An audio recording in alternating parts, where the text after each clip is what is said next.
নমস্কার।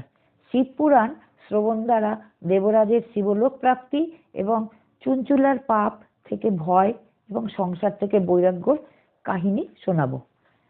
শ্রী শৌনক বললেন, মহাভাগ শ্রী সুত, আপনি ধন্য, পরমার্থ তত্ত্বের জ্ঞাতা, তাই কৃপা করে আমাদের এই অতি অনুপম দিব্য কথা শোনালেন। পৃথিবীতে এই কথার সমান কল্যাণের শ্রেষ্ঠ সাধনার কিছু নেই। একথা আমি আজ আপনার কৃপায় বিশেষভাবে বুঝতে পেরেছি।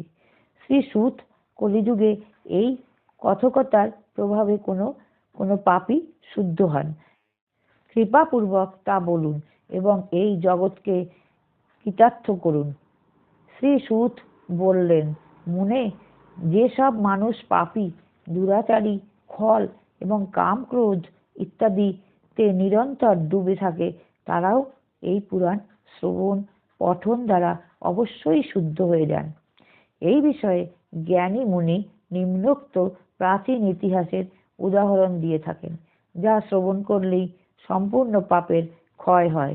পূর্বকালের কথা, কোনো এক কিরাত নগরে এক ব্রাহ্মণ বাস করতেন, যিনি জ্ঞানহীন, দরিদ্র, রস বিক্রয়কারী এবং বৈদিক ধর্ম বিমুখ ছিলেন। স্নান সন্ধ্যাদি কর্মে ভ্রষ্ট হয়ে তিনি বৈশ্যবৃত্তিতে তৎপর হয়েছিলেন। তার নাম ছিল দেবরাজ। তিনি তার ওপর বিশ্বাস রক্ষাকারীদের প্রবঞ্চনা করতেন এবং ব্রাহ্মণ, ক্ষত্রিয়, বৈশ্য, শূদ্র ও অন্যান্য জাতির লোককে নানান ছলনায় হত্যা করে তাদের সম্পত্তি অধিকার করে নিতেন। কিন্তু এই পাপীর সামান্য ধনও কখনো ধর্মকাজে ব্যয় হয়নি। তিনি ছিলেন বিশ্বাগামী এবং সর্বপ্রকার আচারভ্রষ্ট। একদিন ঘুরতে ঘুরতে দৈবযোগে তিনি প্রতিষ্ঠানপুর এসে পৌঁছালেন। তিনি সেখানে এক শিবালয় দেখতে পেলেন, যেখানে বহু সাধু মহাত্মা একত্রিত হয়েছিলেন। দেবরাজ সেই শিবালয়ে থেকে গেলেন, কিন্তু সেখানে তার জ্বর এসে যায়। জ্বরে তিনি অত্যন্ত কষ্ট পেতে লাগলেন। সেখানে জনৈক ব্রাহ্মণের দ্বারা শিবপুরাণের কথকতা হচ্ছিল। জ্বরে পীড়িত দেবরাজ সেই ব্রাহ্মণের মুখনিসৃত শিব কথা নিরন্তর শুনতে থাকলেন। 1 মাস জ্বর ভোগের পর দেবরাজ দেহত্যাগ করলেন। যমদূত এসে তাকে পাশবদ্ধ করে বলপূর্বক যমালয়ে নিয়ে গেলেন। তার মধ্যেই শিবলোক থেকে শিবের পারিষদগণ এসে হাজির। তাদের গৌর অঙ্গ কর্পূরের মতো উজ্জ্বল, হাত ত্রিশূল দ্বারা সুশোভিত, দেহ ভস্ম দ্বারা উদ্ভাসিত এবং রুদ্রাক্ষের মালা তাদের অঙ্গ শোভা বর্ধন করেছিল। তারা সকলে ক্রোধান্বিত হয়ে যমপুরীতে গেলেন এবং যমরাজের দূতদের মারধর করে ধমক দিয়ে দেবরাজকে তাদের হাত থেকে ছাড়িয়ে অতি অদ্ভুত বিমানে বসিয়ে যখন কৈলাস গমন করতে উদ্যত হলেন, তখন মায়াপুরীতে মহা শোরগোল শুরু হয়ে গেল। সেই কোলাহল শুনে ধর্মরাজ তার ভবনের বাইরে এলেন।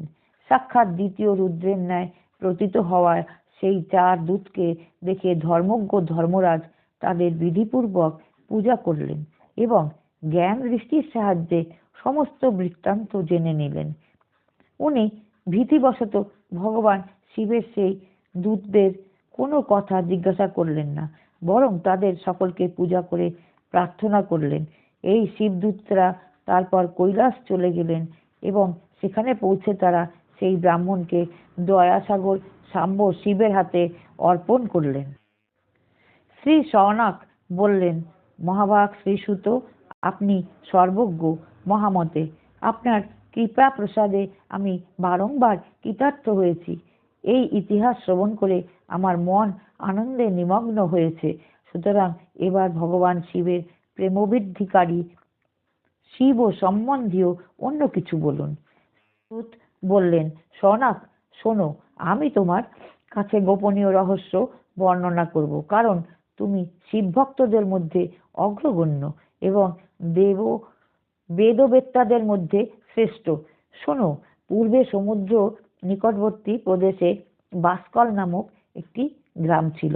সেখানে বৈদিক ধর্মবিমুখ মহাপাপী দ্বিজগণ বাস করতেন। তারা সকলে অত্যন্ত দুষ্ট ছিলেন। তাদের মন দূষিত বিষয় ভোগের ব্যাপৃত থাকায় তারা দেবতাদেরও বিশ্বাস করতেন না, ভাগ্যকেও নয়, এবং সকলেরই ছিল কুবৃত্তি সম্পন্না। চাষাবাদ করতেন এবং নানান প্রকার ভয়ঙ্কর অস্ত্রশস্ত্র রাখতেন। জ্ঞান, বৈরাগ্য এবং স্বধর্মের সেবাই যে মানুষের পরম পুরুষার্থ, সেই বিষয়ে তারা ছিলেন সম্পূর্ণ অজ্ঞ। তারা সকলেই ছিলেন পশু বুদ্ধি সম্পন্ন।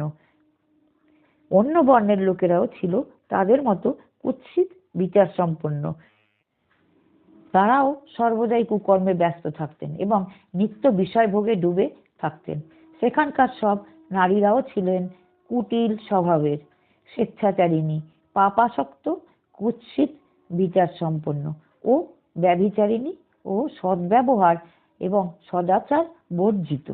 সেখানে এইরূপ দুষ্ট লোকেদেরই বসতি ছিল। এই বাসকাল নামক গ্রামে বিন্দুক নামে এক ব্রাহ্মণ বাস করতেন। তিনি ছিলেন অত্যন্ত অধম, দুরাত্মা ও মহাপাপী। যদিও তার স্ত্রী ছিলেন অত্যন্ত সুন্দরী, তবুও তিনি কুপথেই চলতেন। তার পত্নীর নাম ছিল চঞ্চলা। তিনি সর্বদা উত্তম ধর্ম পালনে ব্যাপৃত থাকতেন। তা সত্ত্বেও সেই দুষ্ট ব্রাহ্মণ তাকে ছেড়ে বিশ্বাগামী হয়েছিলেন। বিন্দুক বহু বছর ধরে এই কুকর্মে ব্যাপৃত ছিলেন। তার স্ত্রী কামতাড়িতা হলে স্বধর্ম নাশের ভয়ে কষ্ট সহ্য করেও দীর্ঘকাল ধরে ধর্মভ্রষ্ট হননি, কিন্তু দুরাচারী স্বামীর আচরণে প্রভাবিত হয়ে পরে সেই নারীও দুরাচারিণী হয়ে গেলেন। এইভাবে দুরাচারে ডুবে সেই মূঢ়মতি পতি পত্নীর বহু সময় ব্যর্থ হয়। তারপর শূদ্র জাতি বেশ্যার প্রতি হয়ে সেই দূষিত বুদ্ধিসম্পন্ন দুষ্ট ব্রাহ্মণ বিন্দুক সময়কালে মৃত্যুপ্রাপ্ত হয়ে নরকে গিয়ে উপস্থিত হলেন। বহুদিন নরকের শাস্তি ভোগ করে সেই মূঢ়বুদ্ধি পাপী বিন্ধ্য পর্বতে ভয়ঙ্কর পিশাচ হন। এদিকে সেই দুরাচারী পতি বিন্দুকের মৃত্যুর পর সেই মূঢ় হৃদয়া চঞ্চুলা বহুদিন পুত্রদের সঙ্গে নিজ গৃহেই বসবাস করেন।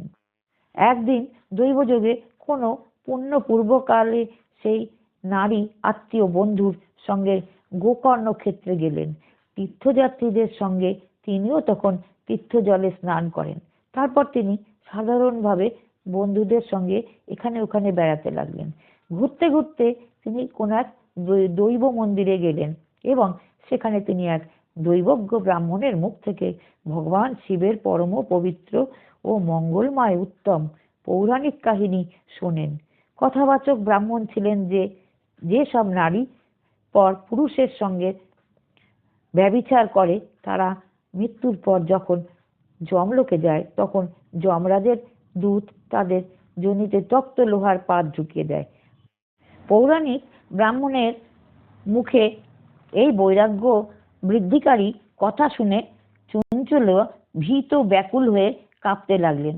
কথা সমাপ্ত হলে যখন শ্রবণকারী সকলে সেখান থেকে বাইরে চলে গেল, তখন ভীত সন্ত্রস্ত সেই নারী চঞ্চলা একান্তে শিব পুরাণের বক্তা সেই ব্রাহ্মণকে বললেন। চঞ্চলা বললেন, ব্রাহ্মণ, আমি আমার ধর্ম জানতাম না, তাই আমার দ্বারা অত্যন্ত দুরাচার সংঘটিত হয়েছে। হে প্রভু, আমার উপর কৃপা করে আপনি আমাকে উদ্ধার করুন। আজ আপনার এই বৈরাগ্য রসপূর্ণ বচন শুনে আমার অত্যন্ত ভয় করছে। আমি কম্পিত হয়ে উঠেছি এবং এই সংসার থেকে আমার বৈরাগ্য এসে গেছে। আমার মতো মূঢ় চিত্তসম্পন্ন পাপিনীকে ধিক, আমি সর্বতোভাবে নিন্দার উপযুক্ত। আবদ্ধ হয়ে নিজ ধর্ম থেকে বিমুখ হয়েছি। হায়, না জানি কত ভয়ানক কষ্টদায়ক দুর্গতি আমাকে সহ্য করতে হবে। কোন বুদ্ধিমান ব্যক্তি আমার মতো কুপথে গমনকারী নারীকে পাপিনীকে সাহায্য করবে? মৃত্যুকালে সেই ভয়ঙ্কর যমদূতের কথা ভেবেই আমার কম্পন হচ্ছে। তারা যখন বলপূর্বক আমার গলায় ফাঁস দিয়ে বাঁধবেন, আমি কি করে ধৈর্য ধারণ করব? নরকে যখন আমার দেহ ছিন্ন ভিন্ন করা হবে, আমি সেই দুঃখদায়ক মহাযাতনা কি করে সহ্য করব? হায়, আমি মরে গেলাম, জ্বলে গেলাম, আমার হৃদয় বিদীর্ণ হয়ে যাচ্ছে। আমি সর্বপ্রকারে বিনষ্ট হয়ে গেছি, কারণ আমি সর্বভাবে পাপে ডুবে আছি। ব্রাহ্মণ, আপনি আমার গুরু, আমার মাতা এবং পিতা। আপনার স্মরণে আসা এই দিন অবলোকন লোকে আপনি উদ্ধার করুন। শ্রী সুত বললেন, সনক এইভাবে বিষাদ ও বৈরাগ্যযুক্ত হয়ে চঞ্চুলা ব্রাহ্মণ দেবতার চরণে পতিত হলেন। তখন সেই বুদ্ধিমান ব্রাহ্মণ কৃপাপূর্বক তাকে উঠিয়ে, ওটা নিজে বানিয়ে